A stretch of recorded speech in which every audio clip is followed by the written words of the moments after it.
Hi, this is Joanne Frazier. Today we're going to review Chapter 8 on Human Resource Management from Recruitment to Labor Relations. Human resource management is a very important function within the organization because these are the people who actually find the people, hire the people that we need. They plan for our staffing. They do the training and get involved in setting up training, evaluating performance, determining compensation. And all of those things are important in order to establish a good workforce and to have the right people working for your organization. So they have different responsibilities, and if you look at this chart, you can see that here I'm just show employee recruitment and selection, training and performance evaluation, compensation and benefits, employee separation, so when someone leaves, staffing needs, and just all of these other important information gathering, database development for our employee databases. So those are the kinds of things that human resources takes care of. So the objectives of a human resource manager are to provide qualified, well-trained employees, to maximize their effectiveness, so thinking about providing training, making sure that people are in the right jobs, and satisfying their needs through many different manners. So it's not just about compensation and benefits, but it's also about work opportunities, advancement, job satisfaction, things like that. So with regard to recruitment and selection, there are so many different ways to do it. In the old days, we put an ad in the newspaper, people wrote in letters and responded. Today, it's much more efficient using the web. It's much less expensive, depending on the types of employees, although executive recruiters can cost a lot of money if you're trying to look for somebody with very specific skills at a high end of the salary range. But a lot of employers use job sites like Indeed.com or Monster.com. Many of you, I don't know how many of you are using social networking sites like LinkedIn.com. If you aren't, you should probably think about establishing a LinkedIn account if you're looking for a job. I have a friend who was recruiting some kind of an engineer, and that's how he found the person. He went and searched for someone on LinkedIn that had the qualifications he was looking for. Now the book provides us with this chart on steps in the recruitment and selection process. And this is the basic process, but of course, depending on the company, the process may be longer or shorter. Of course, it's important to identify the job requirements. So what would the person be doing? What are the tasks that they need to be doing? And what are the skill sets and degrees or background that they need to have in order to to handle the job properly. Then you have to decide, where are we going to advertise this? Is it something that we should advertise in a specialized area, like in a marketing, if you're looking for a specialized marketing person, instead of just putting something on Indeed.com, maybe you want to advertise in the American Marketing Association on their jobs website. So you have to identify that. Once you receive the applications and resumes, you want to review those and sort out those people who you think are the best candidates, if any. Sometimes you don't get people who are qualified, and nowadays, especially since it's so competitive, many people apply for jobs and say that they have certain experience when they really don't, so you have to pay attention to that. So you finally get your candidates in and interview them. If you like them, you might ask them to take tests. If you have anything from math and logic tests to personality tests, depending on the type of company that you're working for. They do personality tests sometimes when you're in sales, checking references, doing those kinds of things. Follow-up interviews if you decide to do that. And then once you select a candidate, you need to negotiate the offer, identify what compensation and benefits they will have. In order to hire in compliance with the law. We have to know about many of the hiring laws that are out there. So the Title VII, the Civil Rights Act of 1964, is probably one of the most important life-changing, world-changing acts that is out there, and it prohibits discrimination based on race, religion, color, sex, national origin. So that's important. The Americans with Disabilities Act of 1990 prohibits employers from discriminating against people who are disabled. The I had a I was hiring an administrative assistant. This was back in the 80s, and this woman didn't have an arm, and she was the person I hired. And before she even started, I got telephone calls and emails saying, how can this person do her job? She doesn't have an arm. So people are pretty quick sometimes to make judgments. So you have to think about those kinds of things. So the government put together something called the Equal Employment Opportunity Commission, EEOC, and it's their job to actually enforce the civil rights laws. And so they make sure that corporations are following them. Victims can issue complaints through them. They can work with corporations. They do monitor corporations and may talk to them about how to improve their programs. They provide a lot of very important services. And then finally in this listing, the Civil Rights Act of 1991, and what that did was just expand the Civil Rights Act to make sure that people had the right to a jury trial and actually to receive damages if they were victims of discrimination. So understanding these laws is very important. If you make a mistake, it can be very troublesome for you, for your organization. You don't want to be that kind of a corporate citizen. Hiring is important and it's costly, so you have to make sure that you're doing it the right way and you hire the people who know how to do it the right way. So I'm going to pick this up a little bit and go a little more quickly, so you may have to go back and review the slides and the notes that are underneath the slides.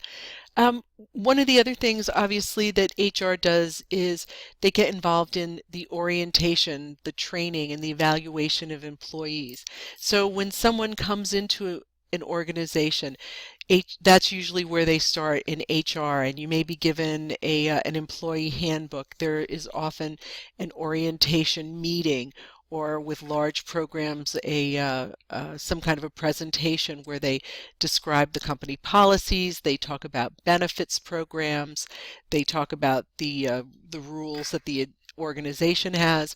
When I started working at the Washington Post, there were 3 buildings that were literally connected to each other in downtown Washington, and it was very easy to get lost.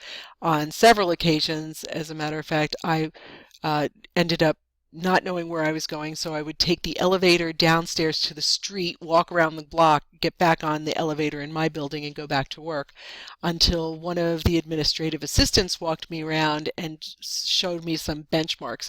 When you get to this water fountain, you know that you're going from this building to that building, and that was helpful. So those are some of the things, even providing floor plans of the buildings. Other things that we do is are look at the types of training programs that we need to offer. Many companies have on-the-job training where you're learning alongside of a manager or somebody who has a different skill set than you do. They offer classroom and computer-based training to, for whatever the different skill sets are. And there are also management development programs. So there are all different types of training programs companies can offer and get involved in order to keep people on the job and to keep them happy. Another thing that HR is instrumental are the performance evaluations. So it's very important to help employees understand where they are, give them feedback about their performance. Some people feel badly about it. I don't want to tell somebody that they're not doing a good job. But it doesn't help anyone if you let them go on not doing things correctly, you don't say anything, and they eventually get fired because they're not adding value to the company. It's much better to give them reasonable feedback and even assistance to help learn the skills they need in order to do a better job.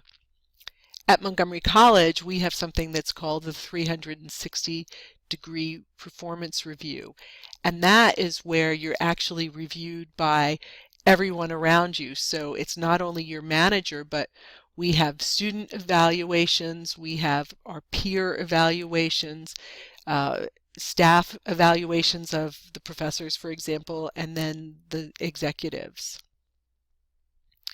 So there are many things that are linked to performance reviews. So when you're setting up a performance appraisal, you want to look at the person's goals, what the you want to make sure you're looking at them objectively, and you don't want to just talk at somebody. You want to make sure that you have a two-way conversation. Money, compensation, it's all about the money, right? It is important for employees to be paid what is reasonable and fair for the skills that they bring to the table. You know, now we're seeing a lot about the increase in unemployment rates because people are working at a wage that is not a living wage. So those are impacting the way employers run their businesses. Compensation certainly impacts your job satisfaction. And we have different terms that we use. Wages refers to hourly pay, typically a factory worker, or it doesn't have to be a factory worker, but just hourly workers. And when you have a wage, you usually will get paid overtime if it's over 40 hours, or 37 and a half. A salary is usually an annual rate, and so if somebody works overtime, they don't get additional pay for that. So how we decide, a lot of it has to do with what the competition is paying, where you live, government regulation like the minimum wage laws, the profitability of the company, and how productive an individual employee might be. There are also incentivized compensation. So an employee might have a base salary, but they might get profit sharing, for example. So if the company makes a certain amount of profit, then employees get a share of that. Or if an employee has contributed significantly to the cost savings or quality improvements, they might get a gain sharing bonus. Sometimes companies just give lump sum bonuses, and they can be anywhere from $100 to $100,000, depending on the type of company that you're working for and the type of position you're in. In sales, they're often very big incentive bonuses. So, and oftentimes people are just paid for their knowledge. If someone has a very specific skill, they might receive a higher pay rate. In addition to their compensation, employees get benefits, things like vacation, retirement plans, profit sharing, health insurance, gym memberships, even child or elder care, tuition reimbursement, those kinds of things. So all of those are very important and mean different things to different people. Some people might have a spouse who already has health insurance, so they don't really need it, but they really need to have vacation time because they have kids and they need to take time off in the summer or whatever it might be. Maybe they want to go to school and get another degree, so tuition reimbursement is very important for them. And this is just, if you look at how the compensation is divided in terms of your total compensation package. So usually wages and salaries make up about 69–70% of your total compensation. A lot of companies now have what they call flexible benefits, and flexible benefits allow a company to have, say, a pool of money that they can decide to use in any way that they want based on the the different benefit plans that are offered.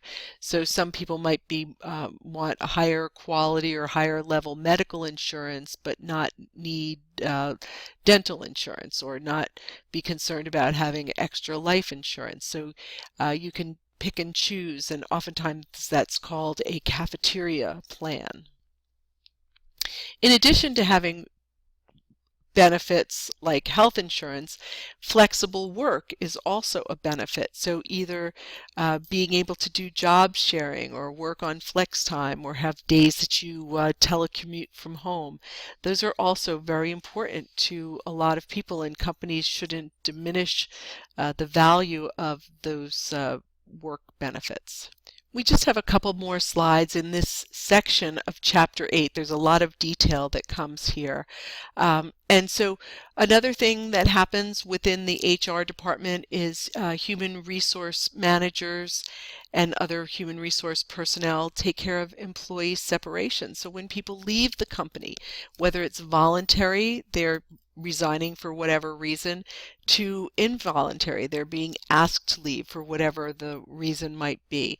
It's very expensive to hire a new employee, so you want to make sure when someone is leaving, particularly when it's voluntarily, that you know why. Is there some kind of a benefit that they're not getting? Is management not treating them well, or do they perceive that there are no growth opportunities?